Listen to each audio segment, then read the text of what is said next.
The overall aim of ASIS is to foster social innovation in the Alpine space, and we all know that social innovation is hard to define and hard to measure. But nonetheless, there's a lot of projects being funded by different public bodies, so we thought it is a good idea to provide some decision-making support for public bodies. This was the initial idea, and based on that, we develop this simulation model that may help public institutions to decide which project to fund and which project to support.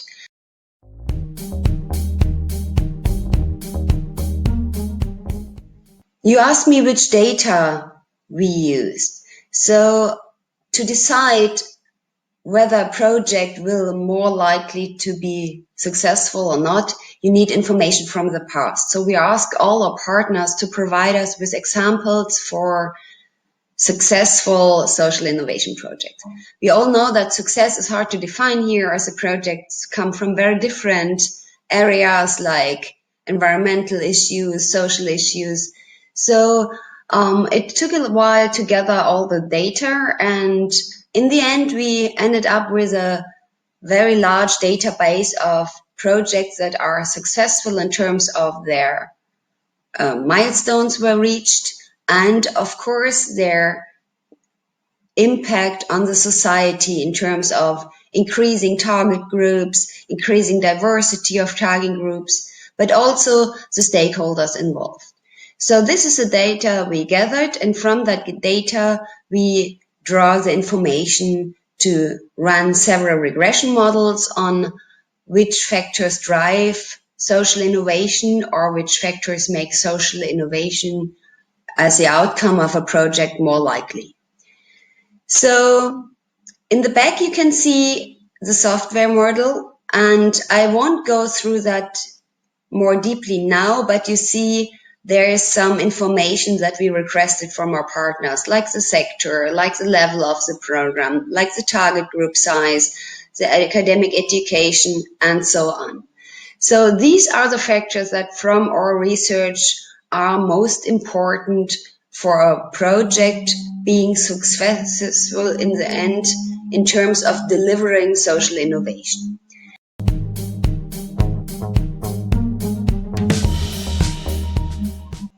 If you ask which factors are most important, well, of course, it is a mixture. It is not easy to determine the one and single factor that makes a project successful. But we see that also the interaction may matter, and this is why we selected these specific indicators.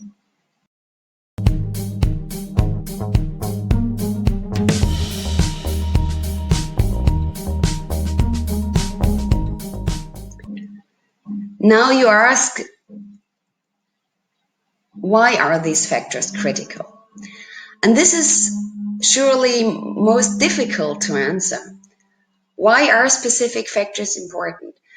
Little research has been done on that, so we cannot come up with a clear answer here. But we see that some of the factors obviously matter, and so we decided, driven by empirics, to work with these factors.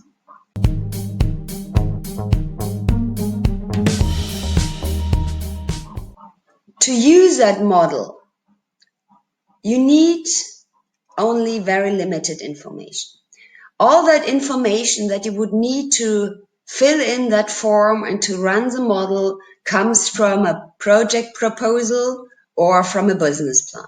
So for each public body, it may be not very hard to gather that information, because usually if there are applications for projects to be funded, no matter if it's on the municipal or on the regional or either the EU level, the application comes with information about the sector, about the level where the program will be active, municipal, regional, national, EU, about the target group size, about the individuals which are involved in the project, the expertise and background of the founder or the person who's running that.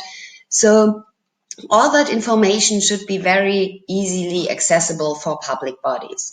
And this is important for us because we want this software, this model being used by public bodies as a decision-making tool.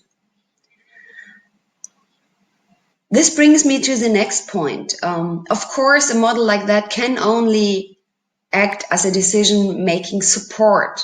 It is not the only basis for decision-making. Of course, project-specific factors like the specific risk and risk management have to be considered, but also maybe the question if there are specific sectors that from the public body's viewpoint are more important than others.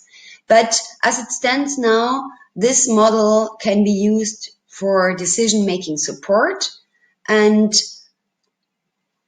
we developed it in a way so that it is very easy to use also for people which are not very well trained in using complex software.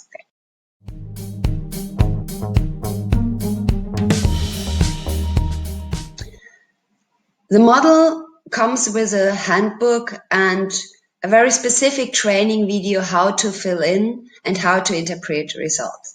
This is also part of the ASIS project. We will provide a training video. We have a handbook in all partner languages so that public officials or those who are responsible to decide which project will be funded or not can use it in their own language, and this will be publicly available on the ASIS website.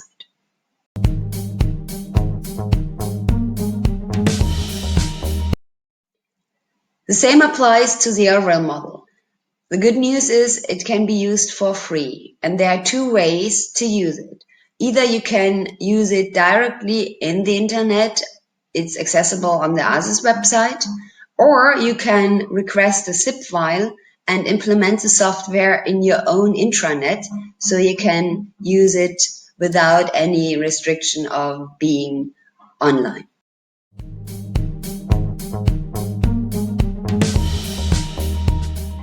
So to sum up, the model we developed is data-driven, which means it is filled in with data from successful social innovation projects in the Alpine space. Successful projects are those who survived, those who are reaching their milestones, delivering services of social interest to an increasing target group, to a diverse target group, really improving people's life in the Alpine space.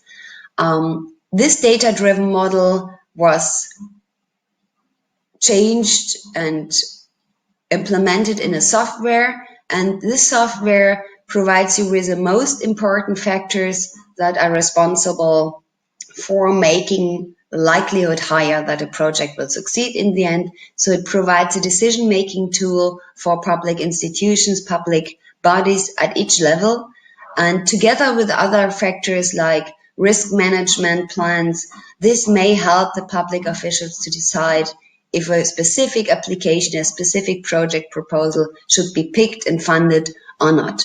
It's available freely, and you will get any support you need from the ASIS project to use that software and model successfully for the purpose of fostering social innovation in the Alpine space.